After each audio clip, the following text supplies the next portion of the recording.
अरविंद जी हमारे साथ जुड़े हुए हैं, भारतीय जनता पार्टी के वरिष्ठ नेता हैं, बहुत विद्वत लोगों में से माने जाते हैं अरविंद जी।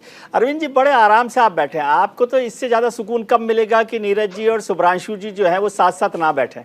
भले न्यूज इंडिया की विंडो पर एक साथ दिखाई दे रहे हो लेकिन साथ ना बैठे, इसमें अरविंद जी का आनंद है।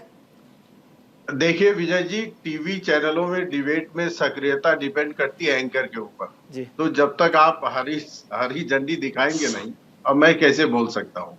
तो आपने अब पूछा है तो मैं बोलता हूँ। देखिए ममता जी ने जो बात कही है और जो नीरज जी कर रहे हैं उसका लबो-लुआब यही है कि राहुल गांधी के अंदर नेतृत्व क्षमता नहीं है। और अखिलेश यादव जी का जो बयान दिखाया उसको थोड़ा पहले काट दिया गया है। उसमें वो कहते हैं कि राहुल गांधी जी को सलाह देने की जरूरत नहीं है, उन्होंने मेरे साथ, हम दोनों ने मिलकर काम किया, उनके बारे में पता है। तो वो भी यही संकेत देते हैं कि नेतृत्व क्षमता की कमी है। और केवल विपक्ष के नहीं, तो एक समय में आपको ध्यान होगा केरल के वरिष्ठ नेता कुरियन साहब का भी बयान था कि राहुल गांधी जी में स्थिरता और नेतृत्व की भारी कमी है, ये लीडरशिप पार्टी को नहीं दे सकते।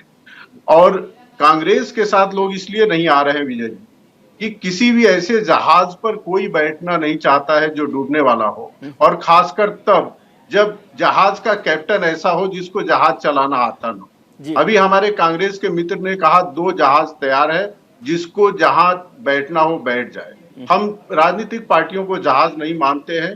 कौन सत्ता में आएगा, कौन सत्ता में नहीं आएगा, ये जनता के ऊपर निर्भर करता है। जनता जनार्दन है, जिसको चाहे उसको सत्ता में रख के, जिसको चाहे उसको सत्ता से बाहर कर दे। लेकिन इस तरह की मानसिकता बना लेना कि हम ही देश में लीडर हैं और हम ही आने वाले हैं और बाकी हमसे कमतर है, मुझे लगता है ये प्रवृत्ति और ये मानसिकता ठीक नहीं है। इसको सुधार करना चाहिए, चाहे वो सत्ता पक्ष हो या विपक्ष हो। अरविंद जी 2 बातें हैं, 2 सवाल है। एक तो ये बात आपने कही भारतीय जनता पार्टी और कांग्रेस के लिए कि 2 जहाज हैं कि नहीं है।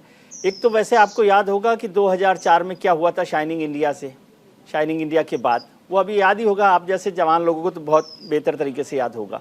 दूसरी बात, कांग्रेस भले ही कह रही हो एकला चलो रे, लेकिन आप तो अकेले रह ही गए। ये एनडीए का नाम अब बीजेपी क्यों नहीं कर देते, कोई है दूसरी पार्टी आपके साथ आजकल? देखिए विजय जी, जो 2004 की आप बात कर रहे हैं उसको मैंने पहले ही कहा है कि सत्ता में कौन रहेगा, सत्ता में कौन नहीं रहेगा, इसको तो जनता तय करती है। जनता मालिक है, जनता जिसको चाहे सत्ता में रखना चाहे वो रखे। इसलिए हम हमेशा 24 घंटे परिश्रम करते हैं, मेहनत करते हैं, और हमें इस बात का पूरा बखूबी संज्ञान रहता है कि हमें परिश्रम करना है, जनता के बीच में रहना है, जनता के लिए काम करना है, संगठन को मजबूत करना है, कार्यकर्ताओं को सक्रिय करना है, ये सब चीजें हमारे ध्यान में रहती है। अरविंद जी, पेड़ कितना भी बड़ा हो वो हरा भरा तब रहता है जब उसकी शाखाएं हो। आपने तो सब शाखाओं को काटा, आपने अकाली दल की शाखा काटी, आपने जनता दल यूनाइटेड की शाखा काटी, आपने शिवसेना की शाखा काटी, और तमाम दल और छोटे छोटे और भी जितने दल थे सब चले गए आपके साथ। देखिए है ही नहीं अब ये पेड़ तो बंजर हो जाएगा। वैसे ही मौसम जो है अभी ऐसा चल रहा है जिसमें पत्ते झड़ रहे हैं, आपको पता ही है। मैं इसका जवाब दे देता हूं विजय जी। इस विषय पे आप एक प्रबुद्ध पत्रकार हैं, बहुत वरिष्ठ हैं, हमारी आपकी एक बार बात हुई थी। भारतीय जनता पार्टी ने कभी किसी का साथ नहीं छोड़ा है। चाहे अकाली दल का आप उदाहरण लीजिए, अकाली दल हमको छोड़कर वो पार्टी गई। नीतीश बाबू ने 2 बार हमको छोड़ा, हमने कभी उनको नहीं छोड़ा। महाराष्ट्र की बात करें तो शिवसेना और हम साथ मिलकर चुनाव लड़े थे, साथ सरकार बनाने की बात की। उद्धव ठाकरे जी ने छोड़ा, हमने नहीं छोड़ा। भारतीय जनता पार्टी हाथ पकड़ती है तो छोड़ती नहीं है, दूसरा भले छोड़ के हमें चला जाए। और देखिए विजय जी, आप अकेले चुनाव लड़े या लोगों के साथ, अभी भी हमारे साथ सहयोगी है। जब आपको जनता आशीर्वाद दे रही है, जनता में जा रहे हैं, आप छोड़ने को किसी को तैयार नहीं है, आप कदम से कदम मिलाकर चल रहे हैं, तो आपको बहुत चिंता करने की जरूरत नहीं है। आपको अपने काम को करते रहना है। ठीक है। अरविंद जी, माफी चाहता हूं कि मैंने आपको बोला था कि भारतीय जनता पार्टी अकेली है, फिर मुझे बताया गया कि नहीं, आपके 2 बड़े मित्र आपके साथ हैं, ईडी और सीबीआई, जिसके भरोसे आप पूरा पॉलिटिकल जो है गेम जो है वो चला रहे हैं। लेकिन मैं ये समझता हूं कि आपकी पार्टी में बड़ी वो है ताकत, आप पार्टी के जो टॉप लीडरशिप है उनके साथ बात करते हैं, तो आप उनको याद नहीं दिलाते कि भाई साहब ये 2004 ना हो जाए फिर? विजय जी, आपको 2004 बार बार क्यों याद आ रहा है? भारतीय जनता पार्टी इसलिए क्योंकि उस समय बहुत ज्यादा शाइनिंग इंडिया को लेकर भारतीय जनता पार्टी का जो वो था पूरी लीडरशिप, उसको लगता था कि कोई नहीं हरा सकता उनको। विजय जी, चुनाव में जो भी जाता है अपनी पॉजिटिव चीजों को रखता है। हमने अच्छा काम किया था आदरणीय अटल बिहारी वाजपेयी जी के नेतृत्व में। हम जनता के सामने गए। मैंने पहले ही बोल दिया है कि मालिक तो जनता होती है ना। हम कितना भी दावा कर ले, फाइनल डिसीजन जनता को लेना होता है जी। और मैंने ये भी कहा कि आगे भी जनता ही मालिक रहने वाली है जी। और जय पराजय में क्या है, हम जन सेवा में उतरे हुए हैं, लगातार हम जीत रहे हैं। तो आप हमको डरा क्यों रहे हैं? हमें हार और जीत से कोई भय नहीं है। जनता की सेवा के लिए आप तो हमेशा तत्पर रहते हैं, इसलिए आप 2 सीटों के साथ भी नेफ्यू रियो के साथ सरकार बना लेते हैं। तो आपकी जनता की सेवा को लेकर तो कोई शक नहीं है। लेकिन वो आपने नहीं बताया अपने दोनों सहयोगी दलों के बारे में, वो कितनी आपको मदद कर रहे हैं, ईडी और सीबीआई? देखिए, जब आप भ्रष्टाचार करें और भ्रष्टाचार में पकड़े जाएं तो बहुत आसान होता है आरोप लगा देना।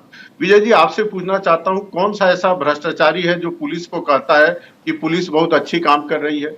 और मैं जब आप पूछ रहे हैं तो मैं नाम लेके कहना चाहता हूं, अभी मनीष सिसोदिया का प्रकरण सामने है जी। आम आदमी पार्टी के नेताओं के द्वारा क्या क्या दावा नहीं किया गया कि फर्जी ढंग से फंसाया जा रहा है जी। लेकिन कोर्ट के समक्ष जब वो जा रहे हैं, जिस कोर्ट में मामला विचाराधीन है और कोर्ट लगातार रिमांड दे रही है, तो कोई ना कोई तथ्य है ना। कोई भी कोर्ट आंख मूंद कर एक प्रदेश के डिप्टी सीएम रहे व्यक्ति को लगातार रिमांड पर तो नहीं भेजेगी ना, और राहत देने से नहीं मना करेगी ना। सत्येंद्र जैन जी का केस था, आज महीनों हो गए, साल होने जा रहे हैं, लगातार अंदर है और कोर्ट मान रही है कि इनको बाहर तोड़ने से साबूतों के साथ छेड़छाड़ करेंगे, तो अंदर पड़े हुए हैं। तो आरोप लगेगा। जब भ्रष्टाचार के खिलाफ कार्रवाई होगी तो जिसके खिलाफ कार्रवाई होगी कभी भी यह नहीं कहेगा कि हमारे साथ जो कार्रवाई हो रही है वो उचित है, हमेशा यही कहेगा कि राजनीतिक रूप से बदला लिया जा रहा है। ठीक है, सभी राजनीतिक दलों को इतने विशाल हृदय हैं कि दूसरी पार्टियों की ज्यादा चिंता है कि अखिलेश जी नहीं जीत पाएंगे, टीएमसी नहीं जीतेगी, टीएमसी को कांग्रेस की चिंता है। ये देख के ही मेरा मन जो है ना प्रफुल्लित हो गया कि आप सब लोग दूसरे दलों की चिंता ज्यादा कर रहे हैं। अरविंद जी, हमें ना चिंता, विजय जी एक मिनट में बात 30 सेकंड में, हमें चिंता देश की है जी। अगर देश का युवा बेरोजगार है तो हर कोई खुशमत आपके जैसा नहीं है कि सबको नौकरी मिल गया है। सर देश की चिंता है तो फिर सब साथ हो जाइए ना। आज लाखों बच्चे सर, आज लाखों बच्चे और हर दिन हजारों बच्चे, विजय जी मैं जवाब दे दूं जी, यूट्यूब चैनल पे मेहनत इसलिए करते हैं कि कहीं ना कहीं उनका कैंपस सिलेक्शन नहीं हुआ साहब। बेरोजगारी, महंगाई इतना भारी है, हमें चिंता देश की करनी। ठीक है अरविंद जी, देखिए विजय जी, इनको देश की चिंता इतनी है कि विदेशों में जाके जॉर्ज सोरेस के लोगों से मदद ले रहे हैं और भारत की निंदा कर रहे हैं। ठीक है, और शुभ्रांशु बीच में नहीं बोला, नहीं शुभ्रांशु जी, आपने गलत बात, मैंने बीच में नहीं बोला, मैंने बीच में नहीं बोला। शुभ्रांशु जी प्लीज, गलत बात, हाँ बोलिए बोलिए। डिबेट में अरविंद जी बोलिए। आप विदेशों में जाके जॉर्ज सोरेस के लोगों से मदद लेते हैं, आपके प्रोग्राम को स्पॉन्सर करते हैं और अमेरिका से और ब्रिटेन से अपील करते हैं कि भारत के लोकतंत्र में वो हस्तक्षेप करें। भारत के प्रति कितना चिंतित है ये पूरा देश देख रहा है। दूसरा बात विजय जी, बहुत विनम्रता से मैं कहूंगा जी, उत्तर प्रदेश की इन्होंने बात किया कि उत्तर प्रदेश से मैं आता हूं, उत्तर प्रदेश का रहने वाला हूं। उत्तर प्रदेश में विधानसभा की 400 सीट है।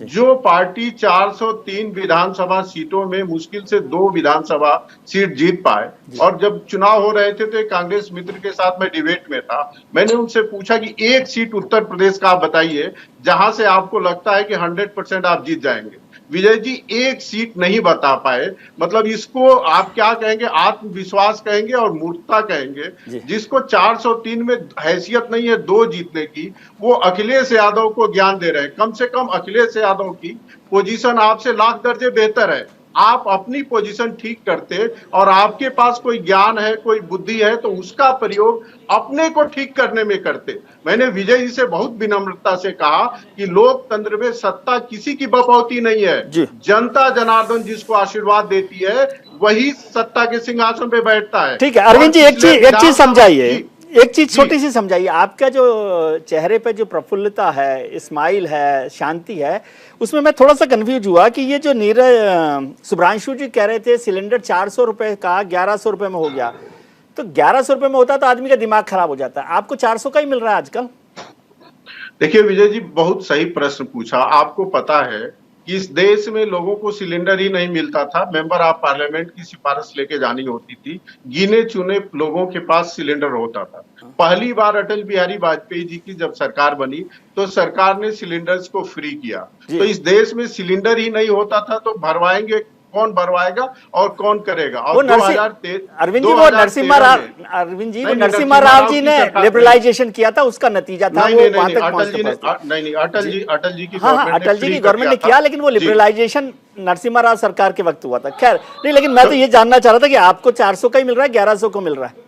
नहीं, मैं जवाब दे रहा हूँ। देखिए, जब इनकी सरकार थी तो मुद्रास्फीति डबल डिजिट पे होती थी, आज 5% है। आज बताइए विजय जी, आप जिस तरह से वैश्विक स्थिति बनी हुई है, यूक्रेन रशिया का जो युद्ध चल रहा है, आज कांग्रेस की सरकार होती तो पेट्रोल 200 रुपए बिकता।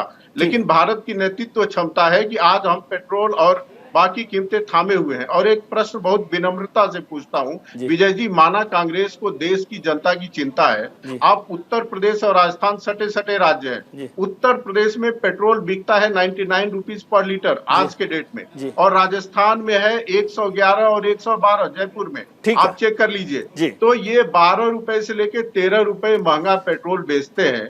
और मुझे समझ में नहीं आता है कि किस नैतिकता के आधार पे ये महंगाई का रोना रोते हैं। अभी हिमाचल में चुनाव हुए, आपने महंगाई का रोना रोया, और जब सरकार आई तो तुरंत आपने टैक्सेस बढ़ा दिए। कहने की बात एक होती है और करने की दो होती है। यदि आपके बात में एकता होती तो राजस्थान में आप 14 रुपए 13 रुपए उत्तर प्रदेश की तुलना में महंगा पेट्रोल नहीं बेचते। चलिए ठीक है, मतलब ठीक है, कोई बात नहीं, वो समझ में आ गई बात आपकी।